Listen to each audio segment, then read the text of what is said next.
नमस्कार, नमस्कार, नमस्कार। कैसे हैं आप सब लोग? बढ़िया एकदम। और उम्मीद है कि आप सबकी जो पढ़ाई है वो बहुत ही बेहतर चल रही होगी, क्योंकि अभी जो एग्ज़ाम्स है वो भी मतलब बोर्ड वाले ख़त्म होने वाले हैं और दूसरे जो एग्ज़ाम है वो स्टार्ट होने वाले हैं। तो आज हम आपको एक एक ऐसे टॉपिक के बारे में बता रहे हैं जो कि बहुत ही ज़्यादा इम्पोर्टेंट है और वो हर एग्ज़ाम के अंदर पूछा जाता है और उनके बारे में जानकारी होती है, लेकिन बहुत ही कम जानकारी लोगों को होती है। तो आज हम पूरे के पूरे, आप सबको दिख रहा है कि मानव श्वसन तंत्र के बारे में संपूर्ण जानकारी आज हम यहाँ पे आपको सारी बताने वाले हैं। तो दिल थाम के बैठ जाइए और अपना पूरा ध्यान अपने इस बोर्ड के ऊपर लेके बैठ जाइए। तो हम शुरू करते हैं हमारा एक नया टॉपिक, मानव श्वसन तंत्र। तो सबसे पहले हम क्या करेंगे, बिल्कुल अपने जो टॉपिक है उसको एक सिंपल रखेंगे, ज़्यादा कुछ ऐसा मतलब हैवी नहीं पढ़ेंगे। मतलब जो नॉर्मल जो सब जानकारी उनके बारे में बताते हैं। सबसे पहले हम अपने जो मानव जो श्वसन तंत्र है, उनके जो फेफड़े हैं, उन फेफड़ों के बारे में और उनका जो पूरा सिस्टम जो है उनके बारे में हम जानकारी प्राप्त करेंगे। तो हम सबसे पहले हम क्या करते हैं, इनके बारे में आपको बताते हैं कि मानव श्वसन तंत्र क्या है। तो सबसे पहले आप ध्यान से इधर सुनिएगा कि अगर मैं आपको बताऊं कि ये क्या है, तो ये यहाँ पर जो आप देख रहे हैं, जो इधर दिख रही है, ये यहाँ से लेकर ये यहाँ तक की, इसको हम बोलते हैं क्या, श्वास नली। क्या बोलते हैं? श्वास नली। ठीक है सर, इसको हम बोलते हैं श्वास नली। श्वास नली बोलने के बाद में क्या होता है कि जो श्वास नली है और जो ये आपको दिख रहा है, ये इसे बोलते हैं नासा छिद्र। क्या बोलते हैं? नासा छिद्र। नासा छिद्र बोलते हैं। और नासा छिद्र के बाद में जो आपको ये दिख रही है, इसको बोलते हैं नासा गुहा। नासा गुहा बोलते हैं दोस्तों, बिल्कुल सही है। जहां से हवा जो है जहां से अंदर घुसती है, तो ये आपको दिख रही है, इसे बोलते हैं हम नासा छिद्र। और नासा छिद्र के बाद जितनी भी ये है, इसे बोलते हैं नासा गुहा। जो आपको इस श्वास नली है, इस श्वास नली के ऊपर एक कुछ बॉक्स के समान कुछ दिख रहा होगा, इसको हम बोलते हैं क्या, स्वर यंत्र। क्या बोलते हैं? स्वर यंत्र।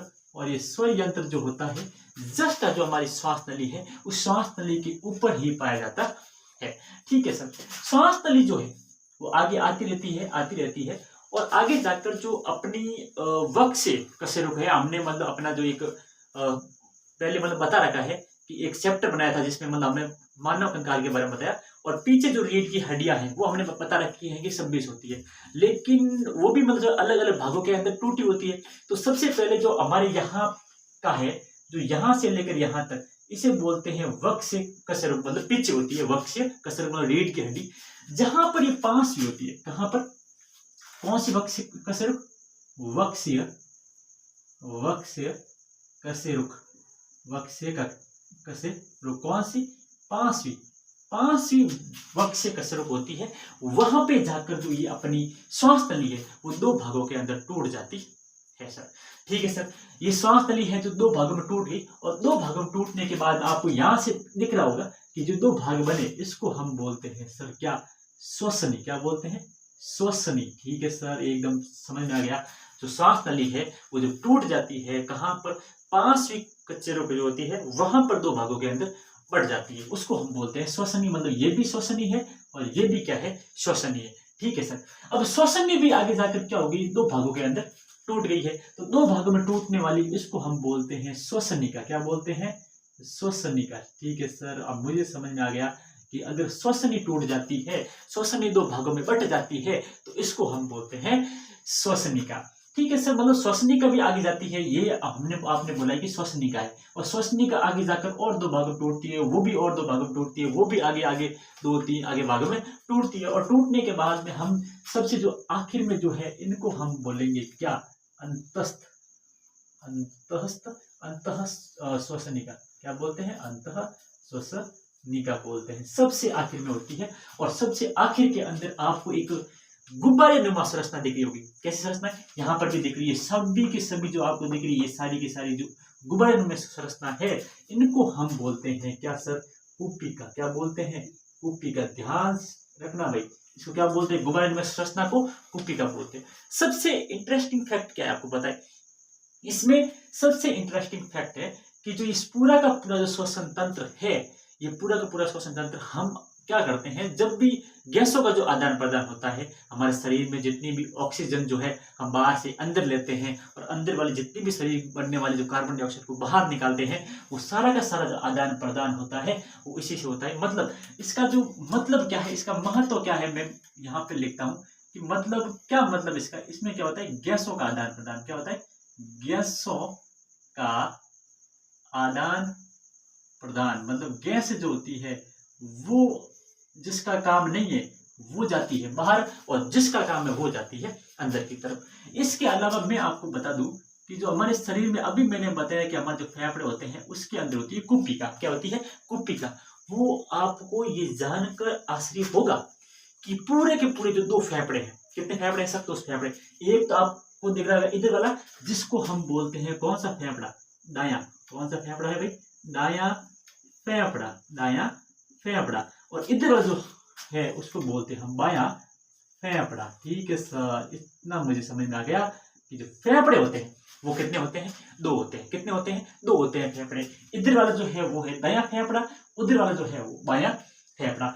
जो इन फेफड़े हैं, और सर ये भी मतलब बात मतलब ध्यान रखने वाली है कि जो ये वाला फेफड़ा है, कौन सा सर, दायां फेफड़ा, वो होता है थोड़ा सा बड़ा। क्या होता है, बड़ा, बड़ा होता है। और जो ये फेफड़ा है वो जो होता है थोड़ा क्या होता है, छोटा होता है। सर ये कैसे हुआ, मुझे समझ में नहीं आया, लेकिन आप ध्यान से सुनना भाई। आपको ये दिख रहा है, ठीक है सर, लेकिन सर यहाँ पर मुझे बीच में कुछ ना कुछ दिख रहा है। कहाँ दिख रहा है सर, दाहिने की साइड में तो कुछ नहीं है, लेकिन हमें बायां जो फेफड़ा है उसकी साइड में हमें एक जो यहाँ पर दिख रहा है इसको हम बोलते हैं हृदय। क्या बोलते हैं, हृदय। ये रहा हमारा हृदय है, जो होता है जो थोड़ा सा जो बायां फेफड़ा है उसकी तरफ जो है थोड़ा सा क्या रहता है, झुका रहता है, जो मतलब यहाँ पर उस फेफड़े को क्या बनाता है, छोटा बनाता है। तो मतलब आप, अगर आपको प्रश्न आ जाए कि कौन सा फेफड़ा जो है बड़ा है और कौन सा जो फेफड़ा है वो छोटा है, तो दायां फेफड़ा वो तो बड़ा है, लेकिन जो दायां फेफड़ा बड़ा है लेकिन बायां फेफड़ा क्या है, छोटा है। इतना क्वेश्चन आ गया समझ में। अब जो यहाँ पर जितनी भी कुपिका है वो कुपिकाएं होती है दोनों फेफड़ों में मिलाकर 300 मिलियन। कितने, 300 मिलियन। 300 मिलियन का मतलब होता है 30,000 का मतलब 30 करोड़। मतलब इतने से फेफड़ों के अंदर, इतने से फेफड़ों के अंदर 30 करोड़ कुपिकाएं, मतलब 30 करोड़ गुब्बारे नुमा संरचनाएं जो है हमारी फेफड़ों के अंदर पाई जाती है। ये बहुत ही बड़ी बात है दोस्तों कि मतलब इतने से जो फेफड़े हैं उसमें। अब यहाँ पर तो क्या हो गया, ये हमारा दायां फेफड़ा, उधर वाला बायां फेफड़ा। इस फेफड़ों के जो नीचे जो एक आपको संरचना दिख रही है इसको बोलते हैं हम डायाफ्राम। क्या बोलते हैं, डायाफ्राम बोलते हैं। सर ठीक है, ये हमें मतलब समझ आ गया कि नीचे जो होता है वो होता है डायाफ्राम, और इधर वाला फेफड़ा दाया, उधर वाला बाया। अब मतलब क्या होता है, ये जो फेफड़े हैं, इस फेफड़े की सुरक्षा करने के लिए कुछ ना कुछ युक्तियां बनाई गई है, कुछ ना कुछ संरचनाएं हैं। सबसे पहले जो है पीछे, कहां पर, पीछे जो संरचना है किसके, फेफड़ों के, उसको हम बोलते हैं कशेरुक, कशेरुक दंड। मतलब क्या होती है, रीढ़ की हड्डी। मतलब हमारे फेफड़े जो होते हैं उस फेफड़ों के जो पीछे की साइड में होती है रीढ़ की हड्डी। इस फेफड़ों के जो आगे होती है, कहां पर, आगे, आगे होती है स्टर्नम। क्या होती है भाई, स्टर्नम।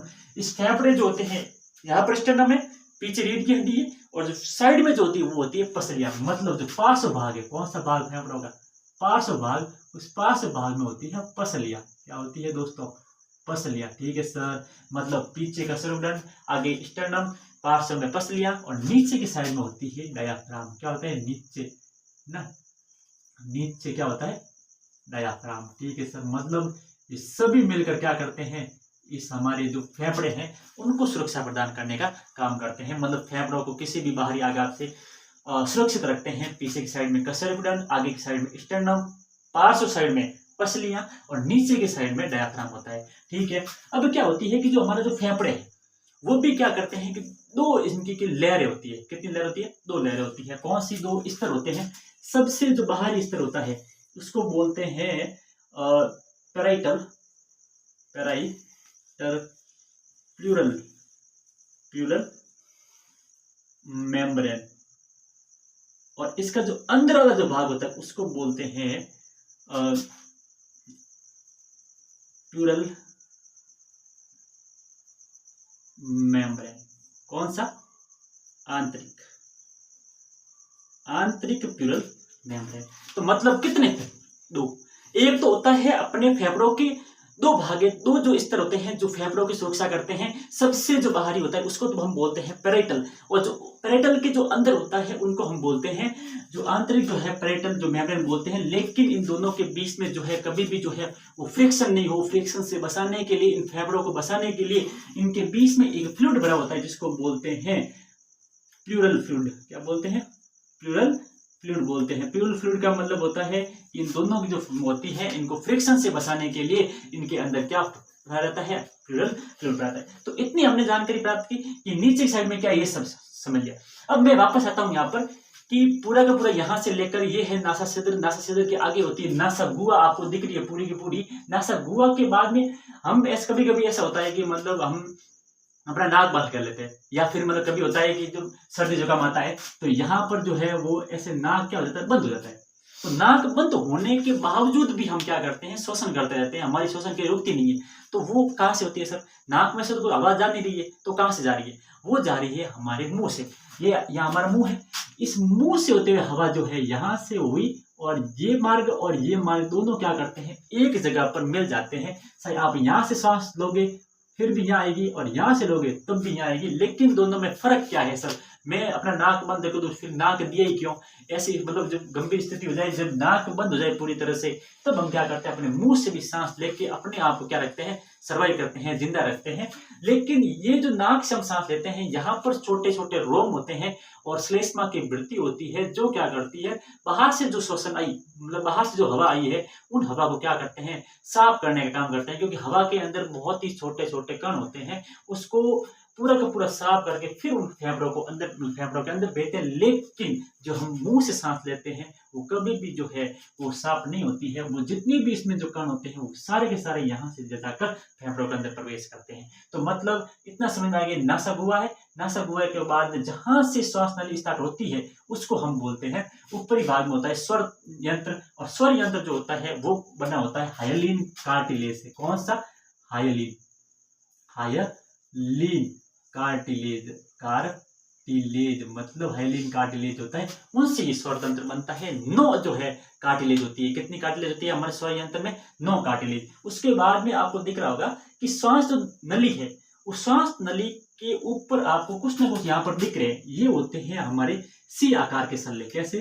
सी आकार के सल्ले, सी आकार के सल्ले।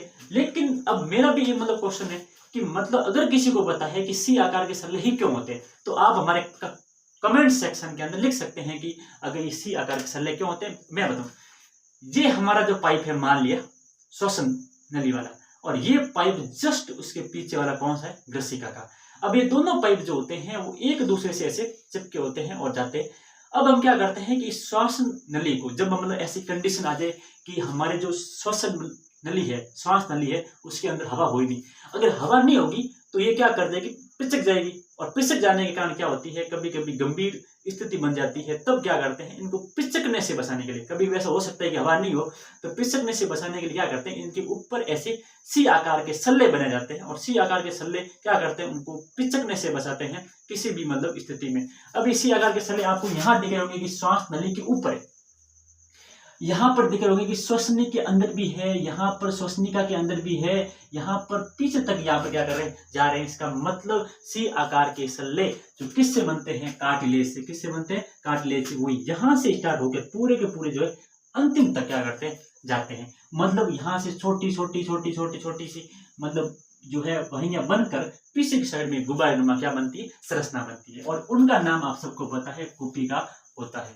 ठीक है सर, इतना मुझे जो है उनकी फेफड़ों के बारे में, संरचना के बारे में पूरा जो है वो समझ में आ चुका है कि क्या होता है क्या नहीं होता है, कौन सा फेफड़ा छोटा होता है, कौन सा फेफड़ा बड़ा होता है, कौन श्वसनी है, कौन श्वसनिका है, उसका क्या काम होता है, उसमें गैसों का आदान प्रदान होता है, जो क्या होता है। अब मैं आपको ये बताना चाहूंगा कि अपना जो ये फेफड़ा है, कौन सा फेफड़ा है? दायां फेफड़ा। दायां फेफड़े की होती है 3 लोब। कितनी लोब है? 3 लोब। दायां फेफड़े में कितनी लोब होती है? कितने भाग होते हैं? 3 पालियां बोलते हैं हिंदी में। क्या बोलते हैं? 3 पालियां। जबकि इस फेफड़े की में होती है 2 पालियां। कितनी पालियां होती है सर? 2 पालियां। यस सर, मुझे समझ में आ गया कि ये पालियां जो है कैसे आपको दिख रही होगी कि यहाँ से लेकर यहाँ तक 1 पाली, ये यहाँ से लेके यहाँ तक दूसरी पाली और ये आपको दिखेगी तीसरी पाली। लेकिन इसमें जो यहाँ से लेके यहाँ तक पहली और ये जो है पाली कौन सी, दूसरी पाली। इतनी मुझे क्या आई समझ आई, मतलब ये वाली इसमें 2 पालियां और इसमें 3 पालियां। अब आपको थोड़ा सा डिफरेंस समझ में आ रहा है कि ये वाला जैसे ये टूटती है 2 भागों में बढ़ती है तो ये तो जा रहा है कैसे, तो नीचे और ये जा रहा है ऊपर। मतलब एक क्वेश्चन है कि सबसे पहले अगर मुझे समझ लो कोई इन्फेक्शन हो गया या फिर मैं मतलब ऐसी जगह पर कोई काम करता हूँ जहां पर बहुत ही क्या होती है मतलब कण फैले हुए हैं बहुत ही ज्यादा मतलब हवा के अंदर, तो किस फेफड़े के अंदर जाने का, या तो कण के जाने का या फिर मुझे कोई मतलब इन्फेक्शन हो जाए और इन्फेक्शन मतलब किस फेफड़े में जाने की ज्यादा संभावना रहती है। तो आप यहाँ से ध्यान से देखना, मान लो यहाँ से इन्फेक्शन आया तो यहाँ से तो जाने की संभावना थोड़ी कम है, लेकिन ये इन्फेक्शन यहाँ से होकर सीधा इसके अंदर मतलब दया फेफड़े के अंदर जो है वो थोड़ा क्या करेगा, जल्दी जाएगा ऐसे होकर, लेकिन ये थोड़ा ऐसे घूम के जाने में थोड़ी क्या होगी दिक्कत होगी। इसका मतलब जो दया फेफड़ा है, कौन सा फेफड़ा, दया फेफड़ा, वो इन्फेक्शन से या फिर कोई भी जो कण वगैरह होते हैं उनसे ज्यादा क्या होगा, जल्दी प्रभावित होगा। मतलब ये फेफड़ा उनकी बात कर रहा हूँ और ये फेफड़ा थोड़ा सा कम प्रभावित होगा। इनके बीच में ये क्या है, हृदय है। हृदय जो इसको बोलते हैं कार्डियक नोच बोलते हैं, कार्डियक नोच बोलते हैं, और नीचे क्या होता है, डायाफ्राम। अब मैं क्या करता हूं कि यहां से अपने वातावरण लिया, कौन सा है, वातावरण, और वातावरण के अंदर सभी गैसें हैं, कौन सी गैसें, सारी गैसें हैं, ये है गैसें। अब गैसें क्या करते हैं कि मैंने यहां से अपनी जोरदार क्या की, सांस ली। अब सांस ली तो ऐसा थोड़ी है कि हमारे नाक के अंदर एक फिल्टर लगा हुआ है कि मतलब सिर्फ ऑक्सीजन अंदर जाएगी, नहीं। जैसे ही मैंने सांस ली जोर से तो मतलब मेरे सांस के अंदर ऑक्सीजन, कार्बन डाइऑक्साइड, नाइट्रोजन, सारी की सारी गैसें क्या करती है मेरे शरीर के अंदर प्रवेश की। ठीक है, अब जैसे यहां से प्रवेश की, यहां से जाती है इस श्वसन नली से होती हुई अंतिम तक पहुंचती है गुब्बारे नुमा संरचना तक। कौन सी गुब्बारे नुमा, ये जितनी भी आपको दिख रही है गुब्बारे नुमा संरचनाएं, ये जितनी भी दिख रही है गुब्बारे नुमा संरचनाएं, वो क्या करती है, भर जाती है। जितनी भी यहाँ पर दिख रही है वो सारी की सारी संरचना क्या करती है, भर जाती है। मतलब 300 मिलियन जो संरचनाएं हैं वो पूरी की पूरी क्या करती है, हवा के जो है उससे भर जाती है। ऐसा नहीं है कि जो 300 मिलियन जो ये कुप्पी का है उसके अंदर सिर्फ ऑक्सीजन नहीं, उसके अंदर ऑक्सीजन, कार्बन डाइऑक्साइड, नाइट्रोजन, सारी की सारी क्या आती है, गैसें आती है। ठीक है सर, मतलब ये पूरा भर जाता है। उसके बाद में उस कुप्पिका के ऊपर रक्त वाहिनियों का बड़ा सा जाल फैला होता है और जाल से क्या करते हैं, दोनों का आदान प्रदान होता है। ये क्या होता है सारा मैं बताऊंगा, लेकिन आपको इतना ध्यान रखना है कि कुप्पिकाओं के ऊपर किसका जाल होता है, रक्त वाहिनियों का। अब इतना समझ में आने के बाद में हम ये नहीं समझ पाए कि सर मतलब ये अंतर श्वसन, जिसको मैं क्या बोलता हूँ, अंतर सांस लेना, उसको बोलते अंतर श्वसन। मैं यहाँ पर लिख देता हूँ, अंत एक होता है अंतः श्वसन, अंतः श्वसन, और इसका मतलब क्या होता है, सांस लेना, ऑक्सीजन युक्त गैस लेना, मतलब कहाँ लेना, शरीर में। एक होता है उश्वसन, उश्वसन, इस उश्वसन का मतलब होता है कार्बन डाइऑक्साइड युक्त जो गैस होती है, युक्त गैसों को छोड़ना। ठीक है सर, एक होती है अंतःश्वसन और एक होता है उश्वसन। अब ये होता कैसे, क्या प्रोसेस है, कैसे होता है, वो मैं अभी आपको बताने जा रहा हूं। तो सबसे पहले क्या होता है, एक बात ध्यान रखना कि हम 1 मिनट में, कितने मिनट में, 1 मिनट के अंदर लगभग 12 से 15 बार क्या करते हैं, श्वसन करते हैं प्रति मिनट। 1 मिनट में कितनी बार करते हैं, 12 से 15 बार। जैसे हम होता है कि हम हृदय जो है वो लगभग 1 मिनट के अंदर रखता है अपने 72 से 80 बार रखता है, और उसके अलावा बहुत सारा होता है, जैसे ये जो अपना 1 मिनट के अंदर 12 से जो 15 है, या फिर कभी कभी अन्य किताबों के अंदर 15 से 18 बार भी लिखा होता है, तो इतनी बार रखता है। तो मैं अंतःश्वसन की बात करूं, किसकी, अंतःश्वसन, ये प्रक्रिया कैसे होती है, तो इसको आप थोड़ा सा ध्यान से देखिएगा। तो अंतःश्वसन में जैसे ही मैंने क्या किया, अब मुझे अंतःश्वसन करना है। ठीक है सर, मुझे क्या करना है, अंतःश्वसन। तो मैं यहां पर खड़ा हूं, अब मैंने क्या किया, जोरदार मैंने सांस लिया। अब थोड़ा सा महसूस करना, सांस लेते हैं तो अपने फेफड़े कहां जाते हैं, बाहर की तरफ, मतलब ऊपर की तरफ जाते हैं, ऊपर जा रहे हैं। लेकिन अपना जो फेफड़ा है, फेफड़ा की डायाफ्राम है, वो कैसे रहता है, ऐसा रहता है। इसको बोलते हैं डोम शेप। डोम शेप का मतलब होता है कि नीचे से थोड़ा सा कैसा रहता है, ऊपर की तरफ ऐसे उबार। ये नॉर्मली ऐसा रहता है, और जो अपने जो पसलियां हैं इसके ऊपर वो नॉर्मली क्या रहती है, नीचे रहती है। अब जैसे क्या होगा अंत्य श्वसन में,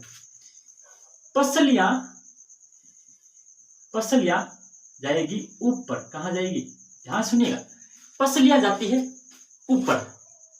जैसे ही पसलियां ऊपर गई, डायाफ्राम जो होता है वो जाता है, डायाफ्राम नीचे। कहां जाता है, नीचे।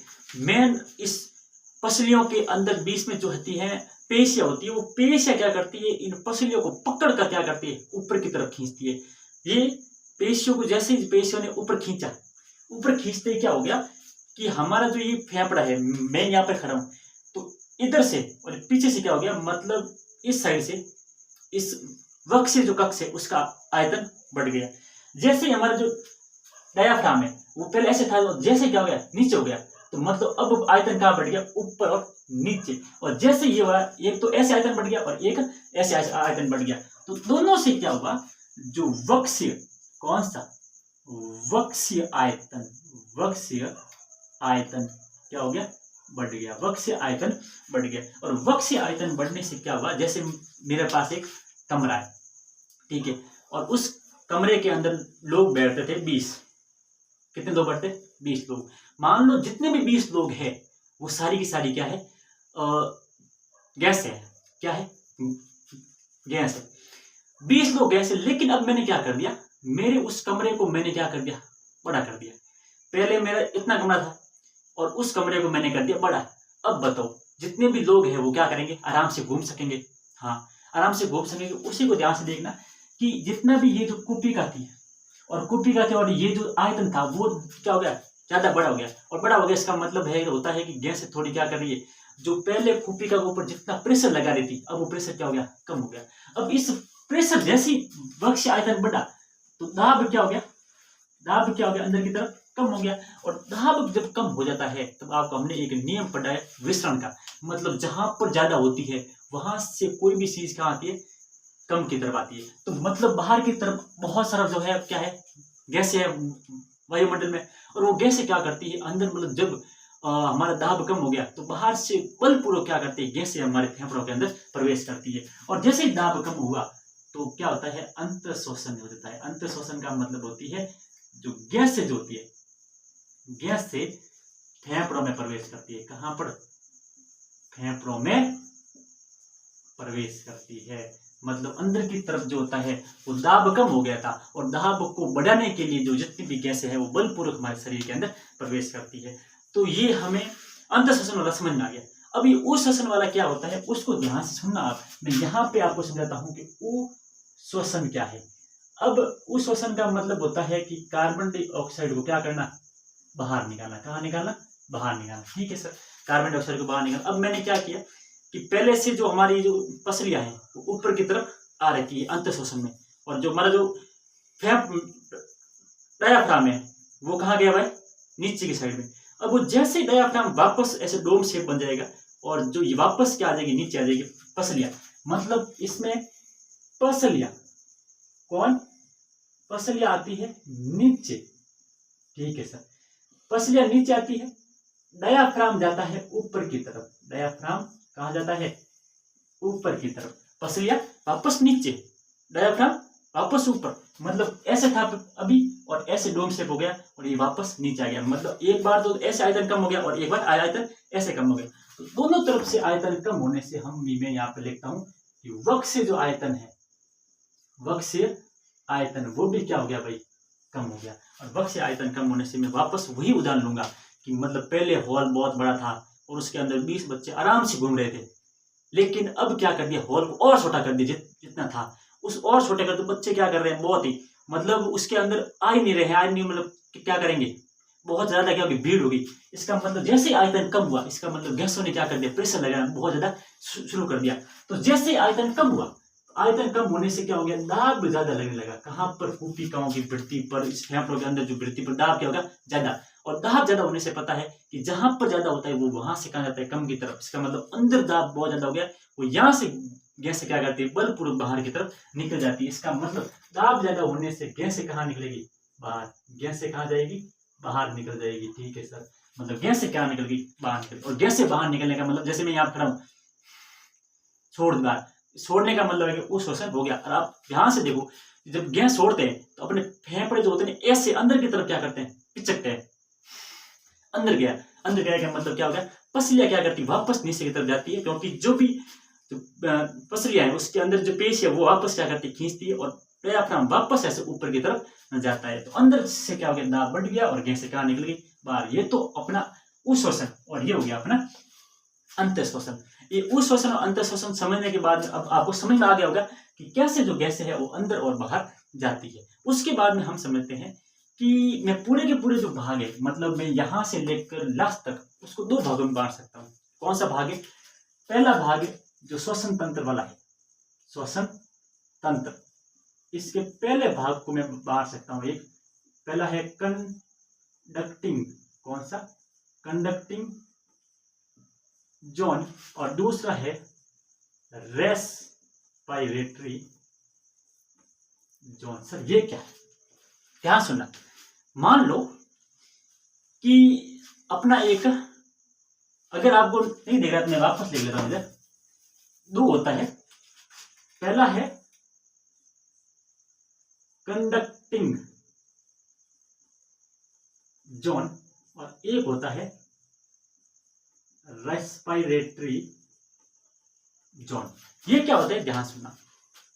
मान लो कोई एक बहुत बड़ा क्या है, एग्जाम देने जा रहे हैं लोग, और एग्जाम बहुत बड़ा है, और जितने भी जा रहे हैं उसके साथ में कभी कभी डमी कैंडिडेट होते हैं वो भी उसके अंदर घुस जाते हैं और एग्जाम देने की कोशिश करते हैं।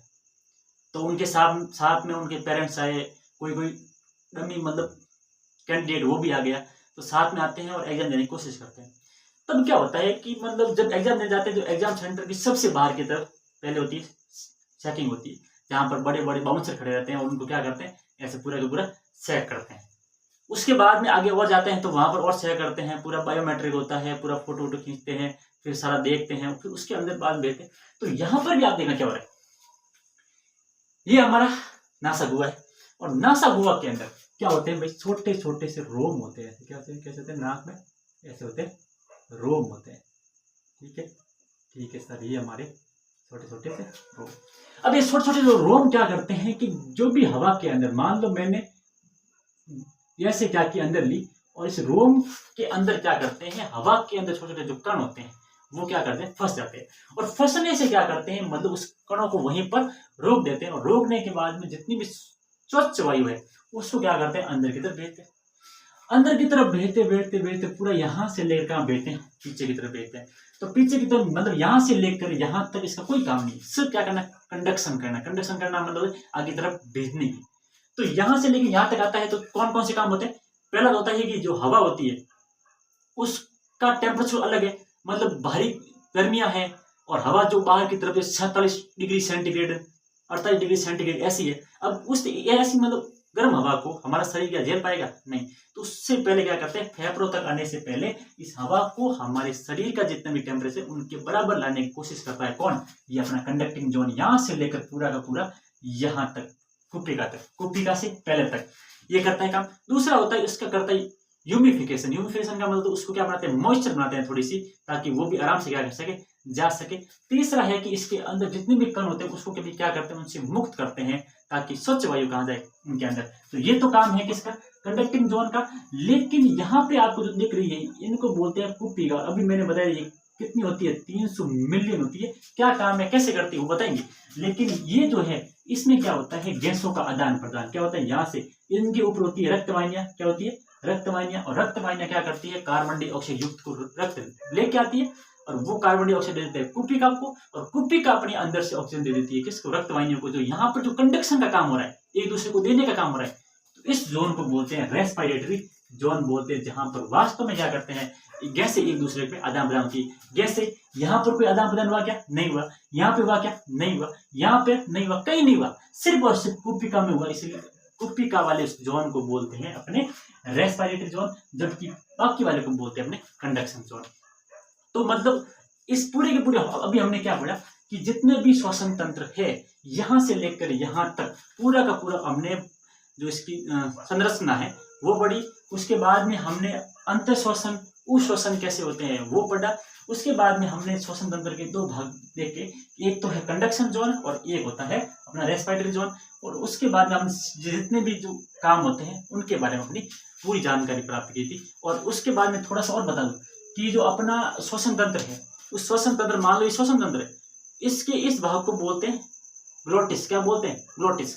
ग्लोटिस के ऊपर ये क्या होता है? ढक्कन होता है। एपीग्लोटिस। कौन सा? एपीग्लोटिस। एपी का मतलब होता है ऊपर, ग्लोटिस का मतलब ग्लोटिस, ग्लोटिस के ऊपर। अब ये काम करता है जब भी हम खाना खाते हैं, तो ये खाना खाते हैं तो ये ढक्कन क्या करता है? सांस नली के ऊपर आ जाता है, ताकि खाना जो है वो सांस नली के अंदर प्रवेश नहीं करे। कभी कभी ऐसा होता है ना, खाने खाते तो हम आवाज करते हैं, बोलते हैं, तो बोलते तो हमें क्या आती है? ऐसे मतलब तो उसको बोलते हैं कुछ अतरू पड़ती है, ऐसे बोलते हैं मारवाड़ी में। तो ये जो करते हैं तो ये कभी कभी ढक्कन जो है खुला रह जाता है, इसीलिए क्या करते हैं, ये ऐसा कभी हो जाता है। तो बाकी ये क्या करता है, ढक्कन उस खाने को सांस नली में जाने से रोकता है। तो ये जो पूरा का पूरा जो है हमने फेफड़ों के बारे में, मानव श्वसन तंत्र के बारे में पढ़ा, उनकी संरचना पढ़ी, अंतःश्वसन, उश्वसन और अपना जो कंडक्टिंग जोन है, रेस्पिरेटरी जोन है, उनके बारे में समझा।